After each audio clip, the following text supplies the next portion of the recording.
প্রদীপ রহমান হচ্ছে বহুত তোলাবাজ, তার মামাও বিরাট তোলাবাজ। তার প্রদীপ রহমান এইখানে প্রচন্ড তোলাবাজি করেছে এবং তার মামা শান আলম তোলাবাজি করেছে।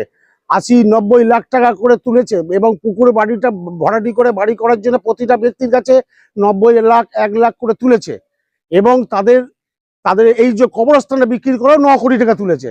তো তাদের যাতে শাস্তি হয়, তাদের যদি ব্যবস্থা নেওয়া হয়, তাদের যদি করা হয় একটু খুব ভালো হয়। কিন্তু এখনো পর্যন্ত সে কাউন্সিলর পদে থেকে প্রতিটা ব্যক্তিকে ধমকে চমকে রাখছে এবং এখনো কোনো সবাইকে উল্টোপাল্টা লোক দিয়ে মারার হুমকি দেখাচ্ছে। এবং আপনাদের কাছে অনুরোধ, যাতে প্রদীপ রহমান যাতে অ্যারেস্ট হয়, প্রদীপ রহমান যাতে তার মামা যদি অ্যারেস্ট হয় আমি খুবই খুশি হব। এবং আপনারা আরো 5 জন আমার পাশে রয়েছে, তাদেরকেও জিজ্ঞাসাবাদ করে দেখুন যেরকম ধরনের ব্যাপার, তারাও সেই একই কথা বলবে। এটা কবরস্থান, এই কবরস্থানটাকে নিয়ে আমি এর আগে প্রচুর অত্যাচারিত হয়েছে এবং পাড়ার প্রতিবেশী প্রচুর অত্যাচার হয়েছে। প্রদীপ রহমান হচ্ছে বহুত তোলাবাজ, তার মামাও বিরাট তোলাবাজ। তারা কিন্তু এইখানে ভোটে 18 নম্বর ওয়ার্ডে আপনারা এসে দেখতে পান প্রতিটা বাড়িতে 90 লাখ 80 লাখ করে প্রচুর টাকা তুলেছে এবং এখনো পর্যন্ত প্রভাবশালী এখনো পর্যন্ত রয়েছে কাউন্সিলর পদে। সে কিন্তু এখনো পর্যন্ত লোক দিয়ে মারার চেষ্টা।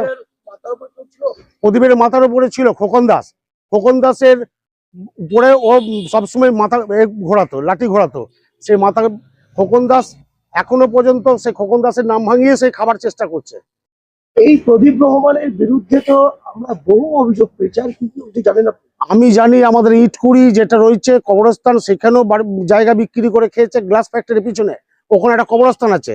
এবং কারবালা কবরস্থান আছে, ওখানে প্রচুর টাকা বিক্রি করেছে। নাকি ওরা বর্ধমানে বলছে ওয়াকফের সম্পত্তি আমাদের। তো কি করে হয়? একটা ব্যক্তি কোন রকম চাকরি করতো, সে আজকে কোটি কোটি টাকার মালিক, কি করে হয়? এইখানে দেখুন পুকুর, সদী পুকুরের পাড়ে ভরাটি করে বাড়ি করেছে এবং ওখানে শ্রীচরণ দাস অয়েল মিলের ওখানে বলছে সবই আমার জায়গা।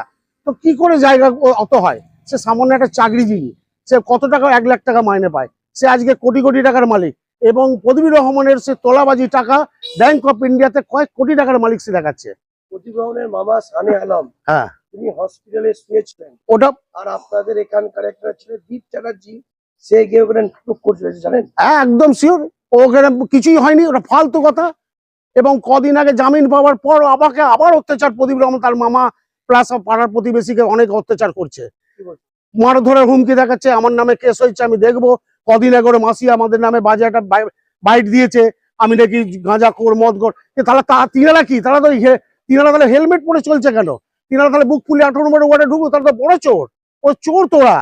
সেই চোরকে শাস্তি দেওয়ার জন্য আপনাদেরকে সহযোগিতা চাইছি।